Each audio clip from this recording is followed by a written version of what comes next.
तो आज का लेक्चर बहुत ज़्यादा इंपॉर्टेंट है। एग्ज़ाम में इसमें एक या दो क्वेश्चन ज़रूर आते हैं, तो आप इसे बिल्कुल ध्यान से समझिए। बिल्कुल आसान भाषा में इसे करेंगे। तो देखिए, इस टॉपिक का नाम है शिक्षक सहायक प्रणाली, यानी कि टीचिंग सपोर्ट सिस्टम, जिसमें परंपरागत, आधुनिक और आईसीटी पर आधारित डिस्कस करेंगे। इनकी traditional, modern and ICT based teaching support system कौन से होते हैं वो सब इसमें डिस्कस किया जाएगा कि पहले के ज़माने में टीचिंग सपोर्ट सिस्टम, इनकी शिक्षा सहायक प्रणाली क्या होती थी, अभी क्या है, आईसीटी आधारित क्या है, सब कुछ आपको बताया जाएगा। तो देखिए, यहाँ पे बात करें तो देखिए, मैं आपको बता दूँ जो टीचिंग सपोर्ट सिस्टम होता क्या है, यानी कि शिक्षक सहायक प्रणाली होती क्या है। देखिए, जब एक शिक्षक यानी कि एक टीचर, एक शिक्षक बच्चों को समझाने के लिए, यानी कि जो स्टूडेंट हैं उनको समझाने के लिए, अपने विद्यार्थियों को समझाने के लिए जिन चीज़ों का प्रयोग करता है उसे बोलते हैं शिक्षण सहायक प्रणाली या टीचिंग सपोर्ट सिस्टम। ठीक है, आप देख सकते हैं आजकल लैपटॉप का इस्तेमाल होता है, ऑनलाइन क्लासेस का इस्तेमाल होता है, ब्लैक बोर्ड का इस्तेमाल होता है ना। तो ये सारे क्या है, ये सपोर्ट सिस्टम है, यानी कि जिन चीज़ों का उपयोग शिक्षक अपने विद्यार्थियों को समझाने के लिए करता है उसे बोलते हैं शिक्षक सहायक प्रणाली। तो ये शुरू से देखिए अभी तक कैसे, ऐसा तो नहीं, देखिए आजकल ऑनलाइन ज़माना है, डिजिटल बोर्ड आ चुके हैं, तो ऐसा तो है नहीं कि पहले के ज़माने में डिजिटल बोर्ड थे, है ना। पहले कैसे पढ़ाई होती थी, आजकल कैसे पढ़ाई होती है, आगे कैसे होगी, ये सब कुछ आपको इसमें बताया जाएगा। तो देखिए, यहाँ पे मैं बात करूँ भारतीय शिक्षा प्रणाली की, ठीक है, भारतीय शिक्षा प्रणाली की देखिए बात करूँ तो यहाँ पे आप ये देखेंगे कि भारतीय शिक्षा प्रणाली ने अपनी स्थापना के बाद से अब तक काफ़ी कुछ बदलाव देखे हैं। बदलते समय के साथ और समाज में बदलाव के साथ इसमें बदलाव आया है। हालांकि ये बदलाव और विकास अच्छे के लिए है या नहीं, अभी ये एक सवाल है। अब आप देखिए, जो समय होता है या टाइम है, उसकी एक अपनी चीज़ है कि वो बदलता है। हर देखिए चीज़ जो है वो टाइम के अकॉर्डिंग बदलती है। आप देखिए, ब्लैक बोर्ड आया, वाइट बोर्ड आया, आजकल डिजिटल बोर्ड आएगा, आजकल डिजिटल बोर्ड आ रहा है। उसके बाद क्या है, देखिए बहुत सारी चीज़ें बदली हैं। यानी भारतीय शिक्षा प्रणाली में देखिए ऐसी ऐसी चीज़ें हुई हैं, ऐसे ऐसे बदलाव हुए हैं, तो बदलते समय के साथ ऐसी ऐसी चीज़ें हो चुकी हैं जो कि ज़रूरी थी। अब देखिए, हालांकि ये बदलाव अच्छे हैं, बुरे हैं, क्या है, वो भी एक सवाल है। देखिए, हर एक चीज़ जो होती है वो तो देखिए किसी के लिए फ़ायदा है, किसी के लिए नुकसान है। अगर हम आज के एजुकेशन की बात करें, शिक्षा प्रणाली की बात करें, है ना, तो उसमें देखिए बहुत सारी कमियां भी हैं, बहुत सारी अच्छाइयां भी हैं। तो देखिए, बात करते हैं परंपरागत की। देखिए, गुरुकुल की बात करें, पहले देखिए गुरुकुल होते थे, जैसे आजकल स्कूल है, पहले क्या थे, गुरुकुल थे। भारतीय शिक्षा प्रणाली कई सदियों पीछे चली गई। प्राचीन काल से बच्चों को विभिन्न विषयों पर सबक सीखने और उनके जीवन में मूल्य जोड़ने और उन्हें आत्मनिर्भर जीवन जीने के लिए, कुशल बनाने के लिए शिक्षकों के पास भेजा जाता था। अब देखिए, शुरू से ही ऐसा होता जा रहा है, प्राचीन काल से ही ऐसा होता जा रहा है कि बच्चों को कोई ना कोई अगर विषय सिखाना है, अगर उनको मैथ सिखाना है, इंग्लिश सिखानी है, कुछ ना कुछ सिखाना है, अगर उनको एक अच्छा इंसान बनाना है, उन्हें क्या करना होता है, उन्हें स्कूल भेजा जाता था। पहले गुरुकुल भेजा जाता था, किनके पास भेजा जाता था, शिक्षकों के पास भेजा जाता था। अब देखिए, जैसे आजकल स्कूल में बच्चों को डालते हैं ना, वहाँ पे वो इंग्लिश सीखते हैं, मैथ सीखते हैं, काफ़ी कुछ चीज़ें सीखते हैं। वो कहाँ से सीखते हैं, स्कूल में। स्कूल में कौन सिखाता है, शिक्षक ही सिखाते हैं। ठीक है, अब देखिए, यहाँ पे पहले के ज़माने में गुरुकुल होते थे, गुरुकुल में जो टीचर है, जिन्हें गुरु कहा जाता था, वो सिखाते थे। प्राचीन काल के दौरान देखिए देश के विभिन्न हिस्सों में गुरुकुल स्थापित किए गए थे। बच्चे शिक्षा लेने के लिए गुरुकुल में जाते थे। वे अपने गुरु यानी कि शिक्षक के साथ उनके आश्रम में रहे या रहते थे जब तक उन्होंने अपनी शिक्षा पूरी नहीं की। अब देखिए, पहले क्या होता था कि जो बच्चे गुरुकुल में जाते थे ना, वो अपने गुरु के पास रहते थे, अपने शिक्षक के पास रहते थे जब तक उन्होंने शिक्षा पूरी नहीं कर लेते थे। छात्रों को विभिन्न कौशल सिखाए गए, विभिन्न विषयों में पाठ दिए गए और उनके सर्वांगीण विकास को सुनिश्चित करने के लिए घर के काम करने में शामिल किया गया। अब देखिए, उनको गुरुकुल में भेजा गया, उनको विभिन्न तरह से कार्य सौंपे गए, विभिन्न तरह की चीज़ें पढ़ाई गई, उनको पढ़ाना लिखाना भी सिखाया गया। उसके बाद के अलग अलग विषय वस्तु सिखाए गए। सर्वांगीण विकास के लिए यानी कि संपूर्ण विकास के लिए उनको घर के काम करने में भी उनको शामिल किया गया, इनकी स्कूल का काम भी करवाया, घर का भी करवाया, सब कुछ सिखाया गया जो उनके जीवन के लिए जरूरी था। तो देखिए भारतीय शिक्षा प्रणाली में अंग्रेजों द्वारा बदलाव। गुरुकुल के बाद देखिए बात करते हैं अंग्रेजों की। जब देखिए अंग्रेज भारत में थे तब हमारी शिक्षा प्रणाली में क्या बदलाव हुए थे। जैसे ही देखिए अंग्रेजों ने भारत का उपनिवेश बनाया, गुरुकुल प्रणाली को मिटाना शुरू कर दिया। अंग्रेजों ने एक अलग शिक्षा प्रणाली का पालन करने वाले स्कूलों की स्थापना की। इन स्कूलों में पढ़ाए जाने वाले विषय गुरुकुलों में पढ़ाए जाने वाले विषयों से काफी भिन्न थे और इसी तरह से अध्ययन सत्र आयोजित किए जाते थे। अब देखिए पहले गुरुकुल में क्या होता था, संस्कृत सिखाई जाती थी, साथ में गीता, रामायण, महाभारत वगैरह ये सारी चीजें होती थी, वेद वगैरह सब कुछ होते थे, उनको भारतीय चीजें सिखाई जाती थी।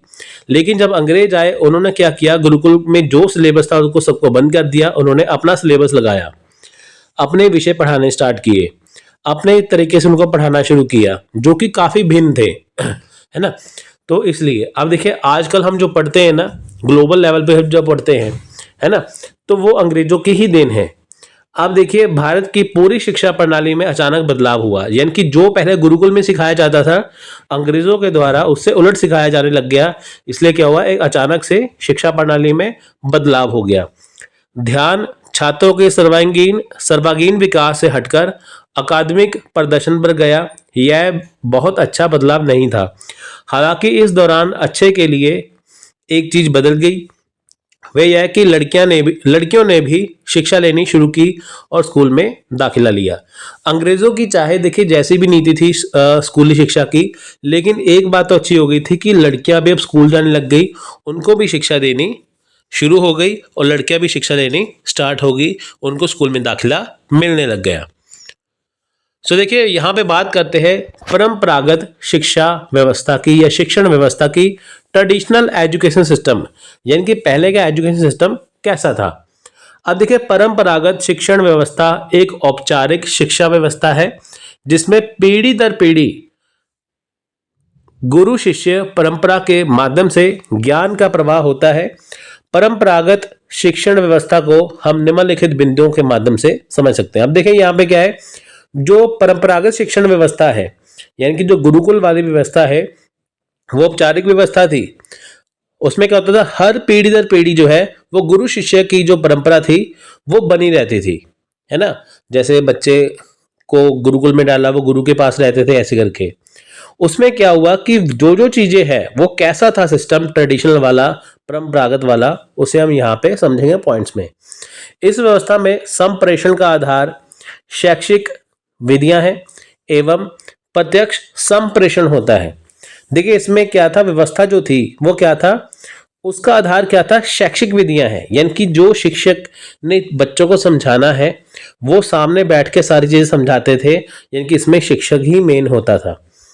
इस व्यवस्था में प्रत्यक्ष कक्षा शिक्षण ही शिक्षा की मुख्य प्रक्रिया होती है, यानी कि इस व्यवस्था में क्या था, प्रत्यक्ष कक्षा यानी कि एक गुरु होते थे, वो बच्चों को बैठाकर पढ़ाते थे, यानी कि आमने सामने पढ़ाते थे। ये उनकी मुख्य प्रक्रिया होती है या परीक्षा होती थी। इस व्यवस्था में आयु, प्रवेश एवं पूर्व उपलब्धियों से संबंधित कठोर नियम होते थे।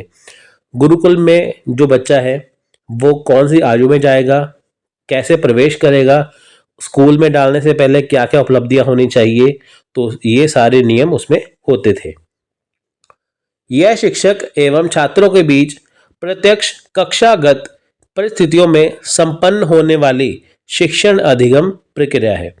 अब देखिए यहाँ पे क्या है कि जो शिक्षक है, छात्र है, उसमें क्या है, उसके बीच में क्या है, प्रत्यक्ष कक्षागत परिस्थितियां हैं, यानी कि आमने सामने टीचर भी है, स्टूडेंट भी है, छात्र भी है, शिक्षक भी है, वो आमने सामने एक दूसरे से बात कर सकते हैं। इस शिक्षण व्यवस्था में छात्रों को किसी भी प्रकार की मुद्रित सामग्री प्रदान नहीं की जाती। देखिए इस शिक्षण व्यवस्था में क्या होता था, मुद्रित सामग्री यानी कि जो पैसे वाली होती है ना, कोई भी जैसे होता है ना, इनाम दे दिया, ये हो गया, पैसों से संबंधित कोई भी यहाँ पे काम नहीं होता था। यह शिक्षा प्रणाली बंधनों से युक्त शिक्षा व्यवस्था है। अब देखिए जो ये शिक्षा प्रणाली है, यहाँ पे कोई विद्यालय बंधन नहीं है, कोई सर्टिफिकेट का इशू नहीं है, कोई क्लास का इशू नहीं है। पहले ऐसा होता था बच्चों को छोटे से होके बड़े होने तक ये चीजें पढ़ानी थी। उसमें रामायण होगी, गीता होगी, संस्कृत होगी, ये हो गया, वो सब कुछ सिखाया जाता था। लेकिन आजकल क्या है, nursery, LKG, UKG, first, second, third, है ना, 10th बोर्ड वगैरह, ये सब कुछ। पहले ऐसा नहीं था। तो पहले कोई सर्टिफिकेट का चक्कर नहीं था, कोई विद्यालय बंधन यहाँ पे नहीं थे। इस शिक्षण व्यवस्था में छात्र का प्रथम स्थान होता है, यानी कि इसमें क्या है, छात्र को पहल दी जाती है। यह शिक्षण व्यवस्था लचीली नहीं है, इसमें छात्रों की रुचि का कोई ध्यान नहीं रखा जाता। देखिए जो भी गुरु ने बच्चों को पढ़ाना है, छात्रों को पढ़ाना है, वो अपनी मर्जी से पढ़ाते हैं। चाहे बच्चों को आसान लगे, चाहे मुश्किल लगे, चाहे बच्चों की रुचि हो या ना हो, उन्हें फिर भी पढ़ना पड़ता था। इस शिक्षण व्यवस्था में जीवन से वास्तविक संबंधों का अभाव पाया जाता है। देखिए इस शिक्षण व्यवस्था में क्या है, जो जीवन, हमारा जो जीवन है, उसमें जो घटनाएं घटती हैं, जो वास्तविक संबंध है, उसमें वो चीजें नहीं सिखाई जाती थी। जो चीजें पहले से थी वो सिखाई जाती थी। गीता रामायण सीख ली, ये सब कुछ सीख लिया, लेकिन जो वास्तविक जीवन में हो रहा है वो इसमें नहीं करवाया जाता था। अब बात करते हैं पारंपरिक शिक्षा प्रणाली के अन्य नाम, यानी कि इसके अन्य नाम क्या है। Other names traditional education system. देखिए इसका नाम अदर है पारंपरिक शिक्षा यानी कि ट्रेडिशनल एजुकेशन, और मूल बातों पर वापस यानी कि back to basis. Traditional education और बैक टू बेसिस यानी कि पारंपरिक शिक्षा और मूल बातों पर वापसी, ये है पारंपरिक शिक्षा प्रणाली के अन्य नाम। पारंपरिक शिक्षा प्रणाली की अन्य बातें क्या है, अदर फीचर्स क्या है इसके। पारंपरिक व्यवस्था का समाज में पहली बार उपयोग किया गया था, यानी कि हमारे समाज में पहली बार इसका प्रयोग किया गया था। पारंपरिक प्रणाली शिक्षक केंद्र शिक्षा है, यानी कि इसमें जो भी शिक्षक ने पढ़ाना है, बच्चों को अपनी मर्जी से पढ़ाना है, उसका काम क्या है, बच्चों को सिर्फ शिक्षा देना। तो पारंपरिक व्यवस्था रटने सीखने पर आधारित थी, यानी कि जो भी कुछ है टीचर ने पढ़ाना है तो उन बच्चों को रटना ही पड़ता था। तो यह है पारंपरिक शिक्षा प्रणाली। इसके देखिए पारंपरिक शिक्षा प्रणाली की विधि, इसके मेथड क्या होते थे, कैसे पढ़ाई जाती थी। Methods of traditional education system. देखिए सीधे निर्देश और व्याख्यान, इसमें सीधे ही निर्देश दिए जाते थे कि ये चीज है, इसे ऐसे करना है, ऐसे पढ़ना है, ऐसे समझना है, और सीधे ही व्याख्यान दिया जाता था। छात्र सुनने और अवलोकन के माध्यम से सीखते थे। छात्र कैसे सीखते थे, वो सुनते थे, अवलोकन करते थे, ठीक है, उसके माध्यम से वो सीखते थे। नोटबुक के आधार पर निर्देश, नोटबुक जो थे उसके आधार पर निर्देश दिए जाते थे कि क्या लिखना है, कैसे लिखना है, ये सब कुछ। व्याख्यान, इसमें लेक्चर दिया जाता था। जो गुरु थे वो बच्चों को समझाते थे, जैसे आजकल लेक्चर होते वैसे वो उनको बोलकर समझाते थे। लिखकर सीखना, बच्चे इसमें लिखते थे, साथ में लिखकर सीखते थे कि जो चीज हमें सिखाई जा रही है वो लिखनी कैसी है, लिखेंगे तभी तो समझेंगे क्या लिखा है। असाइनमेंट के कार्य, देखिए उनको, जैसे उनको कोई चीज गुरु ने, शिक्षक ने पढ़ा दी, उसके बाद उनको असाइनमेंट दी जाती थी कि ये चीज आपको करवा दी गई है, आप खुद से करके आइए, ठीक है, ये चीजें। अब देखिए इसमें कौन से उपकरण शामिल होते थे। पारंपरिक शिक्षा प्रणाली में उपकरणों का उपयोग, यानी कि वो टूल्स इसमें जो हमने ट्रेडिशनल एजुकेशन सिस्टम में देखे हैं, ठीक है। अब देखिए पारंपरिक शिक्षा प्रणाली, यानी कि जो जिसमें हम भी बैठे हुए हैं, वो शिक्षा प्रणाली कैसी है। देखिए आजकल शिक्षा प्रणाली अलग है। पारंपरिक में गुरुकुल भी आ जाता है, जब हम बचपन में थे तब भी वो चीज आ जाती है, ठीक है, वो वाली चीज है। जैसे इसमें देखिए ब्लैक बोर्ड में हम पढ़े हुए हैं, बहुत सारे बच्चे आप भी ब्लैक बोर्ड में पढ़े हुए होंगे, है ना। वो चीजें स्कूल में ब्लैक बोर्ड होते थे, उस पर टीचर लिखते थे। पाठ्य पुस्तक, जो हमारा सिलेबस है उसके अंदर जो पाठ्य पुस्तक लगाई जाती थी वो हमें पढ़नी होती थी। चार्ट हो गया, चित्र हो गया, पोस्टर हो गया, नक्शा, Atlas, globe, worksheet, science lab, model, प्रश्न, कहानी की बात करना, नाट्यकरण, भूमिका निभाएं, शब्दकोश द्वारा, मौखिक परीक्षण। ये कौन से उपकरण है, ये पारंपरिक शिक्षा प्रणाली के उपकरण है जो कि बेस्ट थे, ठीक है। इसमें देखिए एक बात आप नोट करने वाली है, जो इस प्रणाली के अकॉर्डिंग पढ़े हैं, जैसे मैं भी पढ़ा हूं, आप भी पढ़े होंगे, जो इसके अकॉर्डिंग पढ़े हैं, उनका जो ब्रेन है, उनका जो दिमाग है, वो बहुत ज्यादा तेज चलता है। क्यों? क्योंकि देखिए वो अपने हिसाब से सोचते हैं। आजकल क्या है, गूगल आ गया, सब कुछ ये आ गया, यूट्यूब आ गया। अगर आपको कोई भी चीज़ देखनी होती है आप गूगल करेंगे, यूट्यूब करेंगे, है ना। तो उससे क्या है कि आप डिपेंडेंट हैं इनके ऊपर। पहले ऐसे डिपेंडेंसी नहीं होती थी, निर्भरता नहीं होती थी, आपको खुद से चीज़ें याद रखनी पड़ती थी, है ना। जैसे आप आजकल टेक्नोलॉजी की बात करें, पहले लोग डायरी में फ़ोन नंबर लिखते थे, फ़ोन नंबर याद करते थे, लेकिन आजकल मोबाइल के अंदर सब कुछ फीड है नंबर। तो आपका अगर फ़ोन खो जाए तो आपको एक भी नंबर याद नहीं रहेगा। तो सेम वैसे ही है, जो पहले पारंपरिक शिक्षा पढ़ाई जाती थी ना, वो बच्चों के दिमाग में रहती थी। आजकल बच्चों के दिमाग में कोई चीज़ नहीं रहती। अगर आप किसी समस्या से जूझ रहे हैं, कोई प्रश्न आपका उत्तर नहीं मिल रहा, तो आप अपने दिमाग पे जोर नहीं डालते, आप सीधे गूगल करते हैं, है ना। तो इसलिए इसलिए ये प्रणाली अच्छी थी। पारंपरिक शिक्षा प्रणाली के उदाहरण एग्जाम्पल क्या है, देखिए गुरुकुल, जो आपको मैंने बताया गुरुकुल वाला, ठीक है, शिक्षा, और वन रूम स्कूल, यानी कि एक ही रूम का स्कूल होता था ये।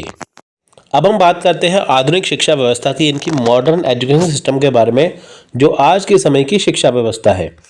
तो देखिए, वास्तव में व्यावसायिक एवं तकनीकी शिक्षा आधुनिक शिक्षा प्रणाली की प्रमुख विशेषता है। प्राथमिक शिक्षा की आवश्यकता को देखते हुए शिक्षा के अधिकार अधिनियम 2009 के अंतर्गत 6 से 14 वर्ष के आयु वर्ग वाले बच्चों को निःशुल्क एवं अनिवार्य शिक्षा का प्रावधान बनाया गया।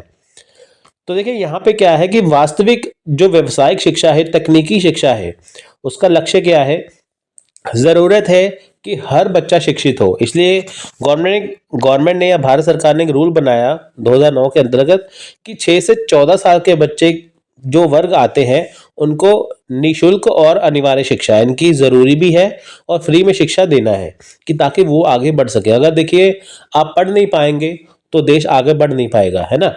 तो आज के समय में सोशल मीडिया के प्रभाव से समाज का कोई भी क्षेत्र अछूता नहीं रह गया है। इसने सभी क्षेत्रों पर अपना प्रभाव डाला है। वर्तमान शिक्षा का क्षेत्र भी इसके प्रभाव से अछूता नहीं है। आज सोशल मीडिया का प्रयोग लोग आपस में संपर्क स्थापित करने, विचारों के आदान प्रदान करने तथा विभिन्न प्रकार की जानकारियों को साझा करने के लिए कर रहे हैं। आज दैनिक जीवन का एक अभिन्न अंग बन गया है। देखिए, आजकल क्या है, टेक्नोलॉजी है, जो कहाँ से आई है टेक्नोलॉजी, टेक्नोलॉजी आई है शिक्षण व्यवस्था से। अगर आप पढ़ेंगे लिखेंगे तो ही आप चीज़ों को डेवलप कर पाएंगे, तो ही चीज़ों को बना पाएंगे। अनपढ़ आदमी कोई आविष्कार नहीं कर सकता। तो वर्तमान समय में क्या है, देखिए, शिक्षा का जो प्रभाव है वो हर क्षेत्र में है। सोशल मीडिया का आप प्रयोग करते हैं, वो सोशल मीडिया बना कैसे, उसके बाद देखिए सोशल मीडिया का जो प्रयोग करते हैं वो कैसे करते हैं, संपर्क स्थापित करने के लिए, है ना। बहुत सारी साझा करते हैं आप जानकारी, चाहे व्हाट्सएप है, ट्विटर है, फेसबुक है, जो भी है, यूट्यूब है, ये सोशल मीडिया है। इसके जरिए जैसे मैं वीडियो बना रहा हूँ, ये भी सोशल मीडिया के माध्यम से आप तक पहुँचेगी, है ना, ये चीज़ें। तो देखिए, आधुनिक शिक्षा व्यवस्था आधार वाक्य है कि शिक्षा बालक के लिए है, ना कि बालक शिक्षा के लिए। इस ध्येय वाक्य को सभी आधुनिक शिक्षाविदों ने समर्थन किया है और इसी ध्येय वाक्य के लक्ष्य प्राप्ति के लिए आधुनिक शिक्षा प्रणाली का विकास किया गया, जिसकी निम्नलिखित विशेषताएं हैं। देखिए, इसका मतलब है, ये कहते हैं कि शिक्षा बालक के लिए है, ना कि बालक शिक्षा के लिए। यानी कि जो छात्रों को या जो बच्चों को, जो बालकों को ज़रूरी है, लगता है, वो ही चीज़ें पढ़ाई जाए, क्योंकि उनके लिए शिक्षा ज़रूरी है। तो बालक शिक्षा के लिए नहीं है। हमें शिक्षा किसको देनी है, बालकों को, है ना। उनको बिना बोझ के स्टडी करवानी है, बिना बोझ के उनको शिक्षा देनी है। तो देखिए, बालक के व्यक्तित्व का महत्व, बालक कैसा है, क्या चीज़ें पढ़ सकते हैं, क्या नहीं पढ़ सकते, होता है ना। नर्सरी क्लास में उनको ABC लिखाई जाती है, 1 2 लिखाया जाता है। अब ऐसा तो है नहीं है स्टार्टिंग में उनको सब कुछ सिखाया जाए, क्योंकि उनका बेस ही नहीं है, तो क्या होगा, आधार ही नहीं है उनका, है ना। उनका व्यक्तित्व देखा जाता है, सबसे पहले उनका महत्व देखा जाता है, उनको उठना बैठना सिखाया जाता है। शिक्षा में क्रियाशीलता के सिद्धांत का महत्व। अब देखिए, बच्चों को शिक्षा में क्रियाशील बनाना है, उनका मन लगाना है शिक्षा में, उसके लिए बहुत सारे प्रयोग होते हैं, बहुत सारे चीज़ें देखी जाती हैं। अब पहली बार बच्चों को अगर आप स्कूल भेज देंगे तो वो तो रोएंगे, उनका मन नहीं लगेगा, लेकिन उनको कैसे वहाँ पे रखना है, कैसे करना है, खिलौने वगैरह देते हैं ना वहाँ पे उनको, है ना, टिकाने के लिए, तो इसलिए तो क्रियाशील कैसे बनाना है ये सिद्धांत रखते हैं। शिक्षा में देखिए व्यवहारिक ज्ञान पर बल दिया जाता है कि बच्चों का व्यवहार कैसा होना चाहिए, क्या क्या चीज़ सिखाई जानी चाहिए, मैनर्स क्या होने चाहिए, है ना, वो चीज़ सिखाई जाती हैं। सामाजिक गुणों के विकास पर बल दिया जाता है कि समाज में उनको जो रहना है तो अच्छाई कैसी होनी चाहिए, है ना। व्यक्तित्व के विकास पर बल, अगर एक बच्चा, छोटा बच्चा स्कूल में गया है, उसका व्यक्तित्व कैसा होना चाहिए, वो बड़े होकर क्या बनेगा, है ना, तो उसका व्यक्तित्व अच्छा होना चाहिए।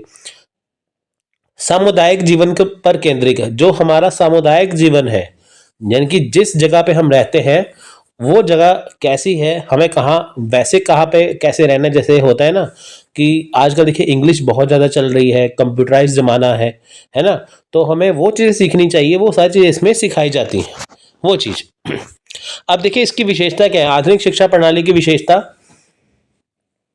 आधुनिक शिक्षा प्रणाली विद्यालय केंद्रित है। देखिए विद्यालय केंद्रित है, जो विद्यालय होते हैं उसमें नर्सरी, एलकेजी, यूकेजी, जो भी क्लासेस हैं वो सब आपको पार करनी होती हैं। करीब 2.5 साल की की उम्र से ही बच्चे शिक्षा लेना शुरू कर देते हैं, होता है ना, प्री नर्सरी में डाल दिया, उठना बैठना सीखते हैं। आधुनिक शिक्षा प्रणाली विज्ञान एवं वैकल्पिक शिक्षा भी है। देखिए इसमें विज्ञान भी है, वैकल्पिक शिक्षा भी है। आधुनिक व्यवस्था का नाम प्रगतिशील शिक्षा भी है। देखिए प्रगति होती रहती है। देखिए अगर मैं आज की बात करूं, 1986 की शिक्षण व्यवस्था थी इंडिया में, लेकिन अभी 2020 की आ गई है ना। ये क्या प्रगति हो गई ना, जो चीजें कमियां थी उसको हटाया गया। अब देखिए आधुनिक शिक्षा प्रणाली का समय 1980 से 2000 तक का है, यानी कि 1980 लेके 2000 तक की जो शिक्षा प्रणाली है वो आधुनिक है। ठीक है। अब देखिए आधुनिक शिक्षा प्रणाली की पद्धति क्या है, इसमें क्या क्या चीजें हैं, यानी कि आज की शिक्षा प्रणाली में क्या सिखाया जाता है। लेकिन वहां पे लिखा ना 1980 से 2000, लेकिन ये आज के जमाने में भी है। ठीक है, ये चीजें आज के जमाने में भी है।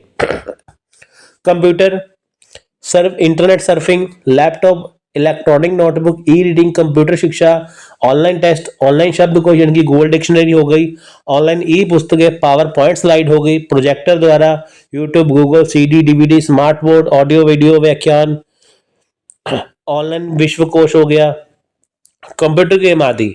ये आधुनिक शिक्षा प्रणाली की, ये शिक्षण प्रणाली की पद्धति है। ठीक है, ये चीजें इसमें लागू होती हैं। तो देखिए आधुनिक शिक्षा में सोशल मीडिया के बढ़ते प्रयोग की वजह से आज विद्यार्थियों को भारी पुस्तकों का बोझ नहीं उठाना पड़ता। देखिए पहले के जमाने में क्या होता था, बहुत सारी किताबें लेके जाओ, सब कुछ लेके जाओ, है ना, भारी भारी पुस्तकें उठाओ। लेकिन आजकल सोशल मीडिया के जमाने में क्या है कि आपको साथ में, आपको देखिए डिक्शनरी उठानी नहीं पड़ती, आपको ग्लोब उठाना नहीं पड़ता, आपको एटलस उठाना नहीं पड़ता, है ना, बहुत सारी चीजें। जैसे अब वे विभिन्न मीडिया स्रोतों जैसे विकिपीडिया आदि पर विभिन्न प्रकार की जानकारी को प्राप्त कर सकते हैं, किसी टॉपिक को समझ सकते हैं। अगर मान लीजिए आपको कोई शब्द समझ नहीं आ रहा, तो पहले आप क्या करते हैं, डिक्शनरी में से देखते थे, लेकिन आजकल डिक्शनरी की जरूरत है ही नहीं है। आप सीधे गूगल करिए, गूगल डिक्शनरी पर जाइए, सब कुछ आपको वहां पे दिख जाएगा, है ना, फालतू बोझ उठाने की जरूरत नहीं है। अब देखिए यह न केवल विद्यार्थियों के लिए बल्कि शिक्षकों के लिए भी शब्दकोश के समान कार्य करता है। अब देखिए जो शिक्षक हैं वो भी इसका प्रयोग करते हैं, उनको भी आसानी होती है पढ़ाने में। सोशल मीडिया का सबसे महत्वपूर्ण पहलू यह है कि वह किसी भी चीज के बारे में खुली परिचर्चा का अवसर प्रदान करता है।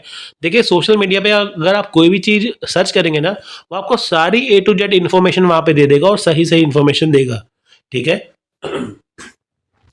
देखिए जब विद्यार्थी शिक्षक इन चैनलों के माध्यम से संचार एवं संवाद स्थापित करते हैं तो इससे एक उद्देश्यपूर्ण निष्कर्ष को प्राप्त करने में सहायता मिलती है। अब देखिए विद्यार्थी हैं, शिक्षक है, वो इनका प्रयोग करते हैं सोशल मीडिया का। वो क्यों करते हैं? क्योंकि उनको एक उद्देश्य है।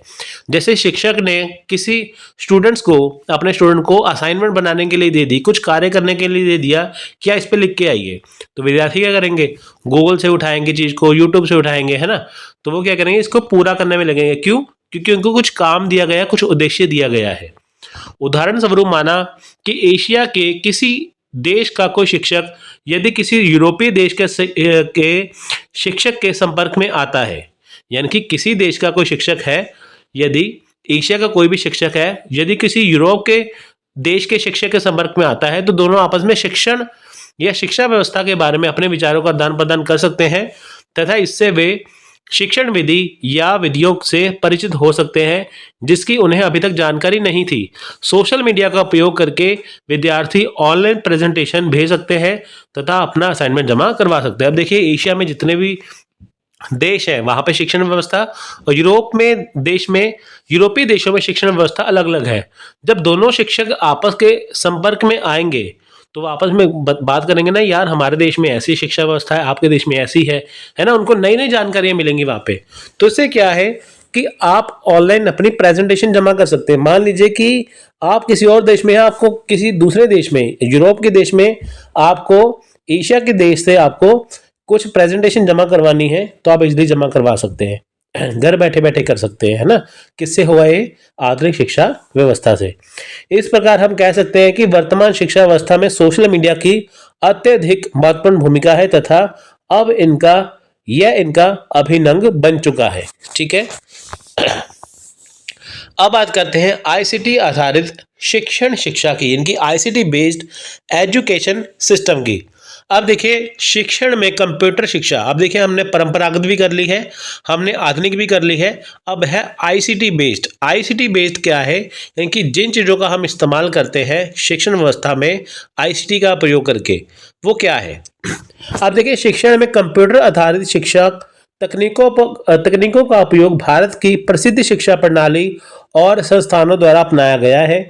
शब्दों और प्रतीकों की विविधता कंप्यूटर की महान शक्ति है और जो शैक्षणिक प्रयास का केंद्र है। अब देखिए यहाँ पे क्या है कि जो शिक्षण में कंप्यूटर है, आप देखिए आज के ज़माने में क्या है, जो आज की शिक्षा है इसमें कंप्यूटर का सबसे ज़्यादा प्रयोग होता है। आपका मोबाइल भी आपका कंप्यूटर है, लैपटॉप तो कंप्यूटर है ना। तो सबसे ज़्यादा कंप्यूटर का उपयोग होता है, सारी चीज़ों का उपयोग यहाँ पे होता है। तो कंप्यूटर क्या एक महान शक्ति है आज की शिक्षा व्यवस्था में, शिक्षा प्रणाली में। शिक्षक अक्सर आईसीटी का प्रयोग नियमित कार्य जैसे रिकॉर्ड रखने, लेसन प्लान विकास करना, सूचना बनाना, इंटरनेट पर बुनियादी जानकारी के लिए खोज करते हैं। जैसे देखिए आजकल शिक्षक हैं, उनको अपने नियमित कार्य करने ना, स्कूल में रिकॉर्ड रखने हैं, लेसन कैसे प्लान करना है, उसके लिए वो क्या करते हैं, इसका ही आईसीटी का प्रयोग करते हैं। कंप्यूटर के अंदर ही वो अपने सारे लेक्चर रखते हैं। अगर मैं अपनी बात भी करूं, मेरे को अगर आपको कोई चीज़ पढ़ानी है, उसमें जो नोट्स है वो भी कंप्यूटर के अंदर है। ठीक है, वो मैं किसका प्रयोग कर रहा हूँ? आईसीटी का ही उपयोग कर रहा हूँ। पहले के ज़माने में ऐसा नहीं होता था, बड़ी बड़ी बुक्स होती थी, हाथ से लिखो, सब कुछ करो। आजकल क्या है, कंप्यूटर में लिखो, कंप्यूटर में जमा कर लो, तो जब चाहे बिना बोझ उठाए आप अपने साथ किसी पेन ड्राइव में रख सकते हो, अपने मोबाइल में रख सकते हो, है ना, लैपटॉप में रख सकते हो। तो क्या है ये आईसीटी बेस्ड एजुकेशन है जो शिक्षकों के लिए भी आसान है और छात्रों के लिए भी आसान है। शिक्षण और सीखने में सहायता के लिए आईसीटी की शुरुआत और उपयोग शिक्षकों के लिए अधिक समय खर्च करने वाला होता है। दोनों स्थितियों में, जबकि वे शिक्षण प्रथाओं और रणनीतियों में परिवर्तन कर रहे हों और जबकि ऐसी रणनीतियों का नियमित रूप से उपयोग किया जाता है। अब देखिए चाहे शिक्षण हो चाहे सीखना हो, दोनों की शुरुआत के लिए क्या है, अधिक समय खर्च करने वाला होता है। यानी कि देखिए यहाँ पे क्या है कि यहाँ पे आपका समय ज़्यादा लगता है। दोनों स्थितियों में क्या है, शिक्षण प्रथा जो यानी कि अभी तक हमारी जो शिक्षा चली आ रही है उसमें रणनीतियों में देखिए बदलाव होते आ रहे हैं, वो हमने देखे हैं। यानी कि टाइम के अकॉर्डिंग, समय के अकॉर्डिंग देखिए जो इसमें बदलाव होते आ रहे हैं ना, वो इसमें नियमित उपयोग किए जाते हैं। जैसे मान लीजिए कि शिक्षक ने बच्चों को पढ़ाना है, उनको लगता है कि ये चीज़ मुश्किल है, थोड़ी सी इसे आसान बनाया जाए, तो वो क्या करेंगे, वो शिक्षक क्या करेंगे, आईसीटी की मदद से उस चीज़ को छोटा कर देंगे और बहुत ही आसान बना देंगे। इनकी जो शब्द पहले मुश्किल थे उसे आसान बनाएंगे। आईसीटी की देखिए जो शुरुआत है और जो उपयोग है शिक्षकों के लिए अधिक समय खर्च करने वाला होता है। यानी कि अगर आपको कोई चीज़ करवानी है, पहले आपको चीज़ें सर्च करनी पड़ती हैं, उसके बाद जाके कोई एक लेसन प्लान बनता है। ठीक है, ये चीज़। अब देखिए आईसीटी आधारित शिक्षा की व्यवस्था क्या है। Feature of ICT based teaching education. E learning और दूरस्थ शिक्षा कार्यक्रमों में ऑनलाइन शिक्षा के माध्यम से शिक्षण अधिक रोचक एवं आसान हो रहा है। आप देखिए ई लर्निंग यानी कि जो आप चीजें यूट्यूब पे देखते हैं वीडियोस के जरिए, पीडीएफ नोट्स पढ़ते हैं, वो है ई लर्निंग। और आप दूर बैठे बैठे शिक्षा कई कार्यक्रम में ऑनलाइन हिस्सा लेते हैं, ऑनलाइन लेक्चर देखते हैं। उससे क्या है, आपको चीजें बहुत ज्यादा आसान बन गई हैं, है ना। इस समय विभिन्न कक्षाओं, बौद्धिक समक्षताओं तथा ई अधिगम में शोध के लिए उपयुक्त शिक्षा शास्त्र प्रवृत्तियों का विकास परियोजना आईआईटी खड़गपुर द्वारा क्रियान्वित की जा रही है। आप देखिए विभिन्न कक्षा है, जैसे है इस समय क्या है, अलग अलग प्रकार की कक्षा है, विभिन्न प्रकार की कक्षा है। उसमें बहुत सारी देखिए ई अधिगम वाली चीजें हैं, ऐसी चीजें हैं जो कि आईआईटी खड़गपुर द्वारा बनाई जा रही है। ये किसके लिए है, ये आपके लिए है, शिक्षकों के लिए है और छात्रों के लिए है। समस्त आईआईटी तथा अनेक एनआईटी के संकाय द्वारा इस पाठ्य चर्चा विकास योजना में प्रतिभागिता की जा रही है। देखिए जैसे आईआईटी खड़गपुर ने जो चीज बनाई है, उसमें बाकी देखिए एनआईटी होगी, आईआईटी होगी, वो भी इसमें सहयोग कर रही है कि ताकि आपको घर बैठे बैठे अच्छी शिक्षा मिल सके। जैसे स्वयं है, स्वयं प्रभा है, मूक है, उसमें आप घर बैठे बैठे कोई भी अपना कोर्स कर सकते हैं बिल्कुल फ्री में। अब देखिए आईसीटी के उपयोग के अधिक जानकार शिक्षक कंप्यूटर सहायता अनुदेश का उपयोग अन्य शिक्षकों की तुलना में कम करते हैं, लेकिन कुल मिलाकर आईसीटी का अधिक उपयोग करते हैं। देखिए आईसीटी के उपयोग के लिए क्या है, जो अधिक जानकार होते हैं ना जो अधिक जानकार शिक्षक होते हैं, वो कंप्यूटर सहायता अनुदेश का अन्य शिक्षकों की तुलना में कम करते हैं। इनकी देखिए बहुत सारे ऐसे टीचर भी हैं जिनको खुद को बहुत ज़्यादा जानकारी है, लेकिन वो इसका प्रयोग कम करते हैं कंप्यूटर का। लेकिन कुल मिला के क्या है, आईसीटी का उपयोग तो करते हैं, मान लीजिए वो गूगल नहीं करते, लेकिन कंप्यूटर का उपयोग तो करते हैं ना, चीज़ों को रिजल्ट निकालने के लिए, उसके अंदर नोट्स रखने के लिए, ऐसे। तो देखिए 20वीं शताब्दी के बाद अब हम आईसीटी का उपयोग कर रहे हैं। 20वीं शताब्दी इनकी जो आज का समय है, उसके बाद हम क्या है, आज के समय में हम आईसीटी का उपयोग कर रहे हैं। इनकी 2000 सन के बाद अभी तक क्या है, 20वीं शताब्दी स्टार्ट हो गई है, हम ये कर रहे हैं, ठीक है। अब देखिए क्या है कि आईसीटी के द्वारा एक समय में अलग अलग कोर्स कर सकते हैं। जैसे होता है ना कि आपने मान लीजिए कि किसी स्कूल या कॉलेज में एडमिशन ले लिया, अब आप ऑनलाइन किसी अलग कोर्स में भी एडमिशन ले सकते हैं। जैसे होता है ना एक CBCS choice based credit system हो गया, है ना, वो चीजें आप एक समय में 2 अलग अलग कोर्स भी कर सकते हैं। आईसीटी के द्वारा सभी को एक विशेष शिक्षा दी जाती है। अब देखिए आईसीटी आधारित देखिए शिक्षण पद्धति क्या है, आईसीटी बेस्ड टीचिंग मेथड क्या है। अब देखिए इसमें है टीडीएल, इनकी टीचर डायरेक्ट लर्निंग, इसमें टीचर बच्चों को डायरेक्ट पढ़ाते हैं। स्मार्ट बोर्ड है, आजकल डिजिटल बोर्ड है जो आप यूट्यूब पे देते हैं, टीचर सामने आके पढ़ाते हैं। टच वाले बोर्ड होते हैं। LDL learner direct learning. OER open educational sources है। वीडियो एंड इंटरेक्टिव वीडियोस है। वर्चुअल लैब है, आभासी प्रयोगशाला, वर्चुअल रियलिटी है। और पर्सनलाइज्ड लर्निंग यूजिंग पोर्टेबल है। मिक्स्ड एजुकेशन है। और इसमें देखिए एलएमएस है, यानी कि लर्निंग मैनेजर सिस्टम है। स्पोल्स है, इनकी शॉर्ट प्राइवेट ऑनलाइन लर्निंग है, इनकी शॉर्ट में आपको सारी चीज़ें पढ़ाई जाती हैं। स्वयं है, स्वयं प्रभा है, मूक है। सेल्फ है, इनकी study of the nets of active learning of for young ambitious mind, ठीक है। प्रभा हिमसेल्फ है, एनआईओएस है, इनफ्लिपनेट है। ये सारी चीज़ें क्या है, ये आईसीटी की है। यानी कि आप घर बैठे बैठे 1 से 2 चीज़ें आसानी से कर सकते हैं, 1 से 2 कोर्स कर सकते हैं, डिजिटल बोर्ड पे पढ़ सकते हैं, जब चाहो अपना कोर्स पूरा कर सकते हैं। ऐसा नहीं है बाउंडेशन कि आपको आज के आज ही चीज़ खत्म करनी है, आप 2 बार 3 बार कर सकते हैं। जैसे आप वीडियो देख रहे हैं, आप इसे आधी देखिए, बाद में आधी देख सकते हैं, है ना, ऐसे करके रिवर्स कर सकते हैं, फॉरवर्ड कर सकते हैं, ऐसे करके। तो ये इसके आईसीटी बेस्ड मेथड है, आईसीटी आधारित शिक्षण पद्धति के मेथड है। तो जैसा कि देखिए हम जानते हैं कि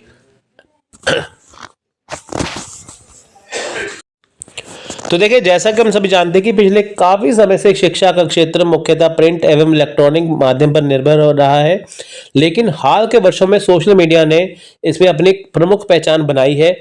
आज निर्देशनकर्ता एवं शिक्षक अपने विषय से संबंधित टॉपिक के लिए छात्रों को यूट्यूब के वीडियोस दिखाते हैं। इससे छात्रों का अधिगम स्तर कई गुना बढ़ जाता है। अब देखिए पहले क्या था, आजकल जमाने में क्या है, देखिए पहले काफी समय से क्या होता था कि प्रिंट और इलेक्ट्रॉनिक माध्यम, यानी कि जो आपके पास बुक्स है वो और न्यूज़पेपर हो गया, बुक्स हो गया, उसके ऊपर आपको निर्भर रहना पड़ता है। लेकिन आजकल क्या है, आजकल सोशल मीडिया का ज़माना है।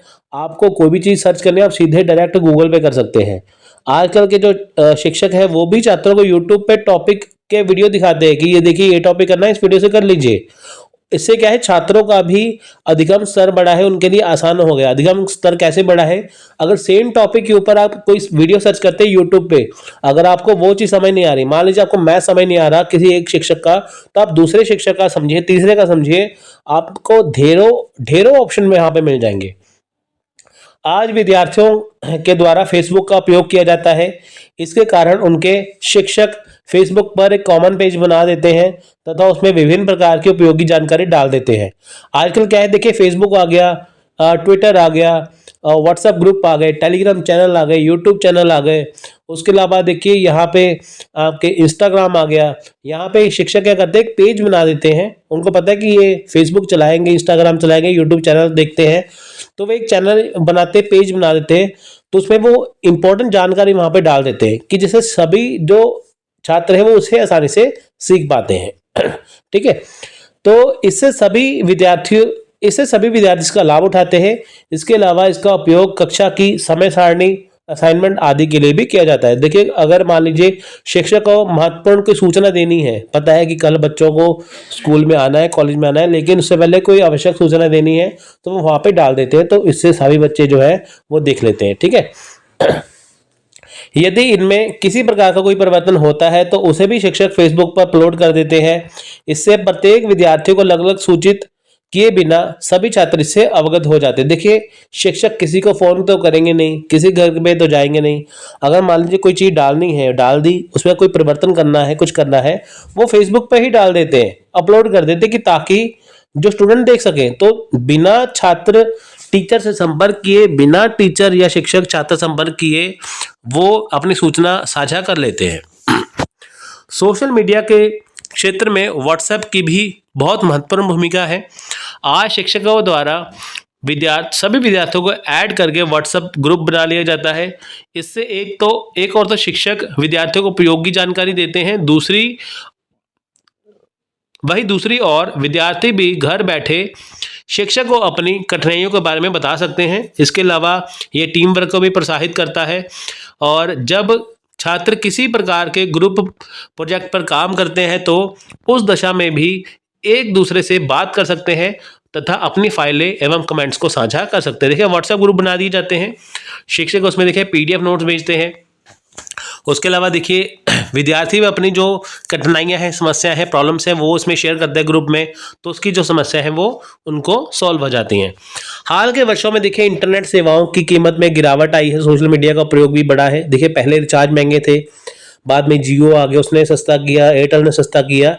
तो इससे क्या है, छात्र जो है, जो स्टूडेंट्स हैं वो उन्होंने भी रिचार्ज कराना शुरू किया। तो आजकल जो है वो इंटरनेट, सोशल मीडिया बहुत सस्ता हो गया है। तो आजकल शिक्षा के क्षेत्र में इसका प्रयोग प्रमुखता से हो रहा है। इसके लिए मात्र मोबाइल की आवश्यकता है, जो लगभग सभी की पहुंच में उपलब्ध है। आजकल देखिए एक रिक्शा वाले से लेके अमीर आदमी तक सबके पास फोन है, अनपढ़ आदमी से लेके पढ़े लिखे तक सबके पास फोन है, स्कूल के बच्चों से लेके आम इंसान तक सबके पास फोन है। तो ठीक है, इसमें क्या है, सभी के पास पहुंच है। तो इसमें मोबाइल की आवश्यकता है, रिचार्ज करवाइए, नेट का इस्तेमाल करिए, आनंद लीजिए। आज विभिन्न प्रकार के शैक्षिक ऐप्स का निर्माण किया जाता है। देखिए बहुत सारी ऐसी ऐप्स हैं जहाँ पे आपको शिक्षक जैसे आपको वहाँ पे सिर्फ पढ़ाई की चीज़ें मिलेंगी। इसकी सहायता से विद्यार्थी विभिन्न प्रकार की उपयोगी जानकारी प्राप्त करते हैं। विभिन्न वेबसाइटें हैं जैसे कि ट्विटर हो गया, फेसबुक होगा, यूट्यूब होगा आदि के माध्यम से विद्यार्थी कई उपयोगी जानकारी प्राप्त करते हैं। जैसे देखिए पहले क्या होता था, जो आप यूजीसी नेट एग्जाम देते थे ऑफलाइन होता था, ऑफलाइन ही फॉर्म भरना पड़ता था। लेकिन आज के ज़माने में क्या है, ऑनलाइन वेबसाइट पे फॉर्म भरिए, वेबसाइट पे आपको सारे नोटिस मिल जाएंगे। इनका उपयोग देखिए विभिन्न प्रकार की विशिष्ट जानकारी को प्राप्त करने के लिए भी किया जाता है। सूचना एवं संचार प्रौद्योगिकी आईसीटी के महत्व को मान्यता प्रदान करने के लिए मानव संसाधन विकास मंत्रालय ने मिशन दस्तावेजों के अनुसार आईसीए का प्रयोग शिक्षा में एक उपकरण की भांति किया है, जिसका उद्देश्य उच्च शिक्षा में वर्तमान नामांकन की जो दर है वो 15% है, जो कि 11वीं योजना की समाप्ति तक बढ़ाकर 30% करना है। अब देखिए यहाँ पे क्या है, इसका उद्देश्य क्या है कि जो उच्च शिक्षा है वर्तमान समय में जो हायर एजुकेशन है उसकी प्रतिशत दर क्या है 15%, लेकिन सरकार का क्या कहना है इसमें इसे 30% करना है, यानी कि 30% स्टूडेंट को यहाँ पे उच्च शिक्षा मिल सके। आजकल बहुत सारे चेंजेस हैं, यूट्यूब पे बहुत सारी चीज़ें हैं, विभिन्न वेबसाइटें हैं, यूजीसी नेट की वेबसाइट है, वहाँ पे जाइए फॉर्म भरिए, कब आपका फॉर्म निकलेगा, कब आपके रोल नंबर आएंगे, कब आपके एडमिट कार्ड आएंगे, कब आपका एग्ज़ाम होगा, सारी जानकारी आपको वहाँ पे मिलती है। तो इससे क्या है कि जो इससे अछूते हैं उनको इसके साथ जोड़ना है। तो आजकल ज़माना यही है जिसके साथ आपको जुड़ना है, जिस ज़माने हम जी रहे हैं। तो आज हमने पढ़ा परंपरागत और साथ में आधुनिक और साथ में आईसीटी आधारित, ठीक है, ये सारी चीज़ें हमने यहाँ पे पढ़ ली हैं। ये सारी तरह की हम देखिए यहाँ पे हमने शिक्षण व्यवस्था कर ली है, हमने यहाँ पे आईसीटी भी कर ली है, आधुनिक भी कर ली है, परंपरागत भी कर ली है, जो आपके एग्जाम के लिए बहुत ज़्यादा इंपॉर्टेंट है। सो टेक केयर, जय हिंद, जय भारत।